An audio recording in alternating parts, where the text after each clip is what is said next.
Muita gente faz essa pergunta em silêncio. Será que eu sou médium? E quase sempre essa dúvida não nasce da curiosidade. Ela nasce do incomodo, nasce de noites mal dormidas, de sensações estranhas, de um peso no peito que ninguém consegue explicar, de mudanças de humor repentinas, de um cansaço que não parece só físico. Na Umbanda, a mediunidade não é enfeite, não é título, não é algo para alimentar vaidade. Mediunidade é sensibilidade espiritual, compromisso com a caridade e, acima de tudo, responsabilidade diante do mundo invisível. Antes de qualquer coisa, é preciso colocar os pés no chão.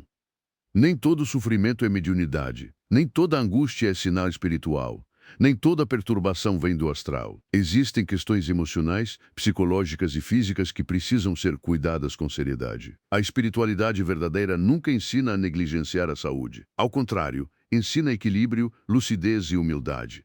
Por isso, quando alguém começa a desconfiar da própria sensibilidade mediúnica, o primeiro passo não é entrar em fantasia. O primeiro passo é observar a própria vida com sinceridade. Dito isso, existem sim alguns sinais que costumam aparecer quando a mediunidade começa a aflorar ou quando a pessoa já nasceu com forte abertura espiritual e ainda não aprendeu a lidar com isso. Um dos sinais mais comuns é sentir mal-estar em ambientes cheios. Lugares com muita gente, muito barulho, muita emoção misturada, às vezes drenam a pessoa por completo. Ela entra bem e sai esgotada, irritada, triste ou com vontade de se isolar.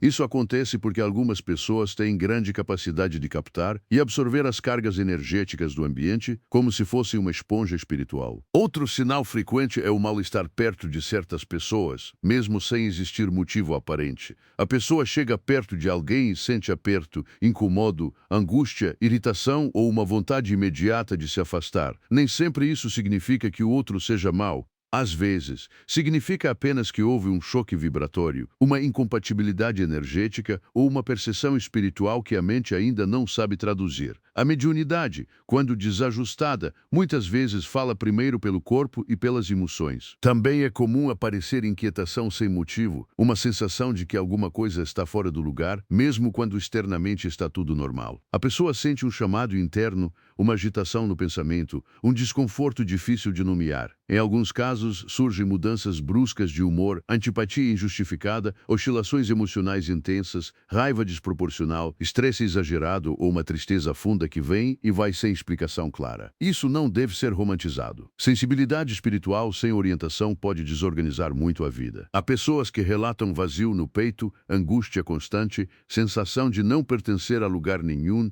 ansiedade persistente, insônia, pesadelos repetidos ou um cansaço que o descanso não resolve. Outras sentem bloqueio mental e criativo, como se a mente travasse de repente. Existem ainda casos de arrepios frequentes, sensação de presença, impressão de vultos, percepção de vozes ou intuições muito fortes que chegam antes dos acontecimentos. Quando isso gera sofrimento, medo ou confusão, é sinal de que a sensibilidade precisa de amparo, disciplina e cuidado. Alguns ainda passam por desmaios sem causa aparente, dores recorrentes sem explicação definida, sensação de sufocamento emocional, baixa autoestima profunda e pensamentos destrutivos.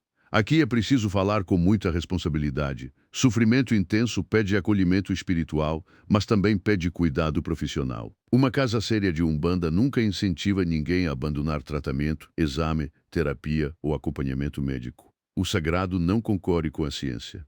O sagrado ilumina, fortalece e ajuda a pessoa a caminhar inteira. Existe ainda um sinal muito interessante. Pessoas se sentem melhor depois de conversar com você. Às vezes, elas chegam pesadas, confusas, desanimadas e saem mais leves sem saber porquê. Isso pode indicar um magnetismo espiritual de acolhimento, uma mediunidade voltada para consolo, aconselhamento, irradiação ou descarga de energias densas. Nem sempre o médium incorpora, nem sempre ele vê ou ouve espíritos. Há médiuns de intuição, de sustentação, de cura, de transporte energético, de psicofonia, de incorporação. A mediunidade se manifesta de muitos modos. Mas atenção, ter alguns desses sinais não fecha diagnóstico espiritual. Sensibilidade, ansiedade, traços emocionais, cansaço extremo e processos de vida podem se misturar. Por isso, na Umbanda séria, ninguém deveria se declarar médium apenas porque leu uma lista de sintomas ou porque teve uma experiência forte. O caminho correto é procurar orientação em um terreiro firme, com dirigente responsável, observar o comportamento espiritual em gira, receber atendimento, ouvir a palavra das entidades e permitir que o tempo confirme aquilo que a pressa costuma confundir. E quando a confirmação vem, surge outra pergunta importante. Essa mediunidade precisa ser tratada ou desenvolvida? Nem toda abertura mediúnica pede incorporação imediata. Há casos em que a pessoa primeiro precisa de limpeza, firmeza, oração, banho, mudança de hábitos e reeducação espiritual. Em outros casos, o caminho é realmente o desenvolvimento mediúnico, com disciplina, estudo, frequência e caridade. Desenvolver não é liberar qualquer manifestação. Desenvolver é educar o corpo, a mente e o espírito para servir com segurança. Muita gente imagina que médium tem poderes especiais. Não é assim.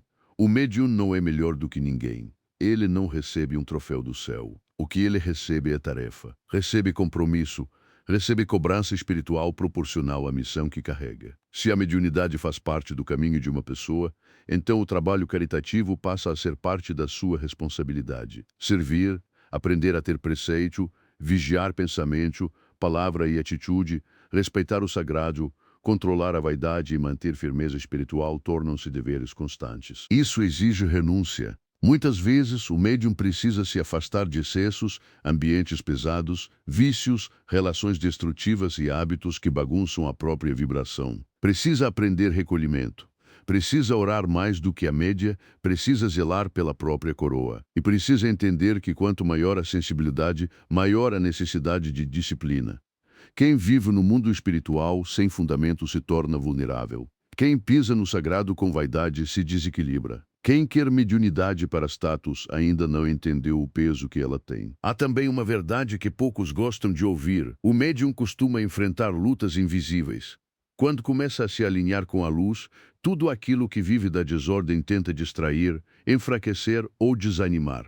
Por isso surgem períodos de confusão, preguiça espiritual, vontade de desistir, pensamentos contrários ao próprio propósito e até um certo peso para manter a rotina de oração e firmeza. Não se vence isso com medo. Vence-se com constância, humildade, proteção espiritual e conduta reta. Se a dúvida mora no coração, a melhor postura é a honestidade. Observar os sinais, cuidar da saúde, buscar uma casa séria, escutar com respeito, não inventar fenômenos, não alimentar fantasia e não desejar aquilo que pertence ao outro. Cada coroa tem seu tempo, cada espírito tem seu caminho. Há pessoas que nasceram para desenvolver incorporação. Há outras que vieram para sustentar a corrente e a oração, em Cambono, na assistência, na caridade silenciosa, no passe, na palavra acolhedora. Todo trabalho sincero tem valor diante de Deus. Então, será que você é médium? Talvez. Mas a resposta verdadeira não vem da ansiedade, nem do orgulho, nem do medo. Ela amadurece no tempo, na vivência e na confirmação espiritual séria. E, se for mesmo, que essa descoberta nunca seja motivo de vaidade. Que seja motivo de entrega, porque mediunidade sem caridade adoece, mediunidade sem disciplina confunde, e mediunidade bem conduzida se transforma em bênção, amparo e serviço ao próximo. Que a luz do alto clareie a mente, pacifique o coração e conduza cada passo no caminho certo.